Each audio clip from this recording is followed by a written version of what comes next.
کرتے ہیں۔ پاکستان میں جو ہے اب انتخابات کے لیے مسلسل مطالبہ ہے آپ کا اور کوشش بھی کریں، جب بھی انتخابات ہوتے ہیں تو آپ کا اصل مقابلہ نون لیگ کے ساتھ ہوگا یا اسٹیبلشمنٹ کے ساتھ ہوگا؟ دیکھیں اس وقت تو نون لیگ پی ڈی ایم اور اسٹیبلشمنٹ سب ایک طرف کھڑے ہیں، تو ظاہر ہے ابھی تک جو ہم نے بائی الیکشنز لڑے ہیں جب سے ہماری گورنمنٹ گرائی ہے انہوں نے، اور وہ بھی ان سب نے مل کے گرائی تھی، اور وہ تو اب ایک جنرل باجوہ کا کوئی ایک انہوں نے صحافی کو بیان بھی دیا ہے کہ ہم نے کس وجوہات سے گرائی تھی گورنمنٹ، تو وہ مان گیا ہے رجیم چینج کا، تو انہوں نے مل کے گرائی تھی، اس کے بعد سب اکٹھے رہے۔ ہم نے 36 بائی الیکشنز میں سے 29 جیتے، ان سب کو ہرا کے، یہ سب ایک طرف کھڑے تھے اور ہم نے ان کو ہرایا، اور لگ رہا ہے کہ یہ ابھی بھی جو الیکشنز ہوں گے یہ سب مل کے ہمارے خلاف لڑیں گے۔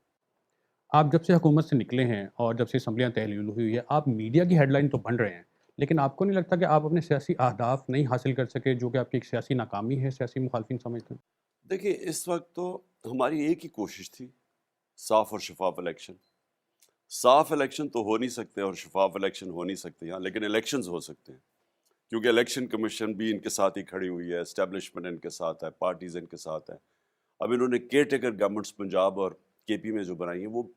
یعنی اتنی جانبدار گورنمنٹس کیئر ٹیکر پاکستان کی تاریخ میں نہیں بنی۔ سارے نیچے جو عملہ ہے وہ بھی لے آئے ہیں، جو پولیس والے ہیں وہ لے آئے ہیں الیکشن کی دھاندلی کرنے کے لیے۔ تو کیا آپ یہ کہہ رہے ہیں کہ ہم کامیاب ہوئے ہیں یا نہیں؟ ہم سمجھتے ہیں کہ ہم کامیاب ہو گئے ہیں، کیونکہ آج عدالت کے اندر کیس ہے، اور جو لگ رہا ہے کہ 90 دن سے آگے اب وہ نہیں جائیں گے الیکشنز میں پنجاب اور پختونخوا میں، اور میرا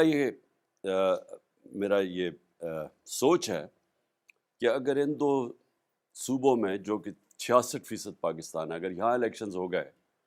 تو جنرل الیکشنز کرنے پڑیں گے۔ ابھی آپ نے کہا کہ اسٹیبلشمنٹ نیوٹرل نہیں ہے، تو اس کا مطلب ہے کہ جو اسٹیبلشمنٹ کے اہم ترین پلیئرز ہیں، آپ کا ان کے اوپر 100% اعتماد نہیں ہے؟ نہیں، دیکھیں ابھی تو وہی جنرل باجوہ کی پالیسیز چل رہی ہیں، اور جنرل باجوہ نے تو اب خود ہی کہہ دیا ہے کہ انہوں نے گورنمنٹ گرائی تھی کیونکہ جو بھی وہ کہتے تھے ملک کو خطرہ ہے، تو اس کے بعد جو گورنمنٹ لے کے ہیں وہ اس نے ملک کا معیشت کی تو بالکل تباہی کر دی، بلکہ ہر طرح ملک نیچے چلا گیا۔ بلکہ آج جو حالات ہیں پاکستان کے، ہماری تاریخ میں کبھی اتنے برے حالات نہیں تھے جو آج ہیں۔ جنرل باجوہ آپ ٹی وی پہ آ کے یہ تسلیم کر چکے ہیں کہ فوج بطور ادارہ سیاست میں ملوث رہی ہے۔ بطور سابق وزیر اعظم آپ سمجھتے ہیں کہ ان کے خلاف آرٹیکل 6 کے تحت کارروائی ہونی چاہیے؟ دیکھیں ان کے اوپر بالکل اب بلکہ فوج کے اندر بیٹھ کے ان کے اوپر انکوائری ہونی چاہیے کہ ان کے اپنے بیان جو انہوں نے دیے ہیں، اور بڑے فخر سے اور بڑے ایک تکبر سے کہ میں نے فیصلہ کیا کہ ملک کے یہ حالات تھے، جس طرح کہ وہ کوئی معیشت کے ایکسپرٹس ہیں، تو اس کے اوپر اندر سوچنا چاہیے کہ دیکھیں اس سے ہوا کیا۔ عوام اور اسٹیبلشمنٹ فیصلے بڑھ گئے ہیں، جو ساری قوم سمجھتی تھی کہ انہوں نے جنرل باجوہ کی وجہ سے یہ گورنمنٹ گری ہے، وہ اب انہوں نے خود ہی تسلیم کر لیا ہے، تو اب تو انہوں نے پردہ ہی ہٹا دیا اس چیز سے جو کہ پہلے جو لوگوں کا ایک شک تھا، بلکہ شک بھی نہیں، لوگوں کو واضح ہو گیا تھا کہ آرمی چیف نے گورنمنٹ گرائی ہے۔ موجودہ جو ملک میں دہشت گردی بڑھ رہی ہے، آپ کے سیاسی مخالفین یہ تاثر دینے کی کوشش کرتے ہیں کہ اس کے پیچھے آپ ہیں، کیونکہ آپ کے دور حکومت میں کچھ ایسے لوگوں کو چھوڑا گیا جو اب دہشت گردی کی وجہ ہے۔ درست ہے یہ تاثر؟ دیکھیے یہ بالکل اتنی بے بنیاد چیزیں کہی جا رہی ہیں۔ میں نے پچھلی یعنی 2021 کی گرمیوں سے میں جنرل باجوہ کو وارن کرتا گیا کہ افغانستان کا جو بھی اب امریکن جب جائیں گے تو پاکستان پہ فال آؤٹ آئے گا اس کا، اور ہمیں تیاری کرنی چاہیے۔ بلکہ میں سمجھتا ہوں کہ ہم بچ گئے، اس سے بھی زیادہ انتہا کی دہشت گردی ہونی تھی اگر وہ وہاں سول وار ہو جاتی افغانستان میں، اور افغان آرمی اگر نہ سرنڈر کرتی اور سول وار ہو جاتی تو اس کے اور زیادہ اثرات آنے تھے پاکستان میں۔ تو میں تو تب سے تیاری کروا رہا تھا، اور میں نے ان کا کام تھا سیکیورٹی جنرل باجوہ کا، ان کو میں کہتا بھی گیا، میں نے اپنی ساری کیبنٹ کو بتایا کہ ہمارے لیے بڑا مشکل ٹائم ہے اور ہمیں تیاری کرنی چاہیے۔ تو ہم بالکل یعنی اس کے اوپر میٹنگز بھی ہم نے کی۔ ہماری سوچ یہ تھی کہ جب یہ آئیں گے ٹی ٹی پی پاکستان، کیونکہ جب طالبان نے ٹیک اوور کیا تو انہوں نے پاکستان آنا تھا، 30-40 ہزار لوگوں نے، ان کی فیملیز ملا کے، تو تب سے ہمارا یہ سوچ تھی کہ اگر ہم نے ان کی ری سیٹلمنٹ اور وہاں کے مقامی لوگوں کے ساتھ مل کے ان کے ساتھ بیٹھ کے نہ کی، اس کے برے اثرات آئیں گے۔ ہماری گورنمنٹ چلی گئی، انہوں نے کوئی توجہ نہیں دی، تو آہستہ آہستہ یہ بڑھتا گیا، اور خاص طور پہ پختونخوا کے اندر لوگوں کو اس وقت خوف ہے کہ یہ پھر پرانے زمانے کی دہشت گردی نہ شروع ہو جائے۔ جنرل باجوہ کامیاب آرمی چیف تھے یا نہیں؟ دیکھیں، جنرل باجوہ نے ہمارے دور میں جب ہم اکٹھے تھے تو کئی چیزیں جب ہم کہتے تھے ایک پیج پہ ہیں، تو کئی چیزیں جب سب سے آرگنائزڈ ادارہ فوج وہ گورنمنٹ کے ساتھ مل جائے، جدھر سول ادارے سارے کمزور کیے گئے ہیں، ان دو خاندانوں نے، کرپٹ خاندانوں نے بھی کمزور کیا اور مارشل لاء نے بھی ان کو کمزور کیا، تو ایک ہی آرگنائز ادارہ تھا، تو وہ جب اکٹھا ہو جاتا تو گورنمنٹ افیکٹو ہو جاتی ہے۔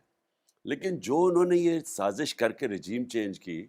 جو رجیم چینج کرنے سے سال پہلے انہوں نے سازش شروع کر دی تھی، اس کی وجہ سے بہت آج پاکستان میں جو بحران ہے اس کے وہ ذمہ دار ہیں۔ ایک عوامی تاثر ہے کہ جو آپ کی اور پریزیڈنٹ ٹرمپ کی جو ایک فریکوینسی تھی، وہ ایک اچھے تعلقات تھے، وہ جو بائیڈن کے ساتھ نہیں بن سکے، اس کی کیا وجہ ہے کہ کیوں نہیں بن سکے وہ تعلقات؟ میرے خیال میں افغانستان تھا اس میں، کیونکہ مجھے لگتا ہے کہ جو بائیڈن جب افغانستان سے وڈرال کا ٹائم تھا، وہ ایک ان کے اندر تاثر پایا جا رہا تھا کہ پاکستان ذمہ دار ہے کہ امریکن نہیں کامیاب ہو سکے افغانستان میں، ان کے اندر ایک بہت تاثر تھا ان کی گورنمنٹ کے اندر، میرے خیال میں اس کی وجہ سے وہ کوشش تھے، تو اس لیے میرا کوئی رابطہ ہی نہیں ہوا۔ جیل برو تحریک چل رہی ہے، کیا آپ جیل جانے کے لیے تیار ہیں؟ دیکھیں، ہم سب کو یہ جہاد کے اندر، یہ جہاد ہے اس وقت، ایک ملک کے اوپر فیشزم امپوز کی جا رہی ہے، کبھی اتنا تشدد کسی پولیٹیکل پارٹی کے کارکنوں میں ہوا ہی نہیں، مارشل لاء میں بھی نہیں ہوا۔ میں جنرل باجوہ، جنرل مشرف کی، میں ان کی سخت اپوزیشن کرتا تھا، مجھے جیل میں بھی ڈالا 8 دن، لیکن میں نے کبھی اس طرح کی فیشسٹ ٹیکٹکس، جو انہوں نے سارے بنیادی حقوق ہمارے ختم کیے، جس طرح تشدد کیا گیا، کارکنوں کو جیلوں میں ڈال کے انہوں نے تشدد کیا، ہمارے لیڈرز کو، شیخ رشید کو، اس کو اعظم سواتی کو، شہباز گل کو، فواد چودھری کو، اس کے علاوہ صحافیوں سے جو کیا، ارشد شریف کا جو قتل کیا ہے، ایسا تو کبھی پاکستان میں پہلے نہیں ہوا۔ تو جو بنیادی حقوق ہیں ہمارے، ان سارے حقوق کی انہوں نے خلاف ورزی کی ہے، اور یہاں کوئی کسی قسم کی پروٹیکشن نہیں ہے۔ تو ہم نے اس لیے فیصلہ کیا کہ بجائے یہ ہمیں سپریس، دبائیں اور دھمکائیں، دو طریقے ہیں نا، یا انتشار کی طرف نکل جائیں، توڑ پھوڑ ہو، اور یا پھر ہم پرامن ایک نان وائلنٹ طریقہ جو ہے جیل بھرو طریق، تاکہ ان کو ہم ایکسپوز کریں۔ اگر آپ گرفتار ہوتے ہیں تو کیا اسی جیل میں رہنا پسند کریں گے جس میں نواز شریف کو رکھا گیا تھا؟ دیکھیں، مجھے تو کوئی فرق نہیں پڑتا گرفتاری کا، میرے اوپر تو قاتلانہ حملہ ہوا ہے، تو میں تو ایک دوسری زندگی ہے میری، تو جیل میں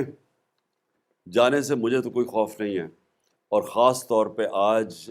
کے ماحول کے اندر میں کئی دفعہ سوچتا ہوں کہ جیل میں تو چلا جاؤں گا، کیا یہ اس کا فال آؤٹ، گیون کہ پاکستان کی معیشت کے کیا حالات ہیں، کیا یہ برداشت کر لیں گے اس وقت؟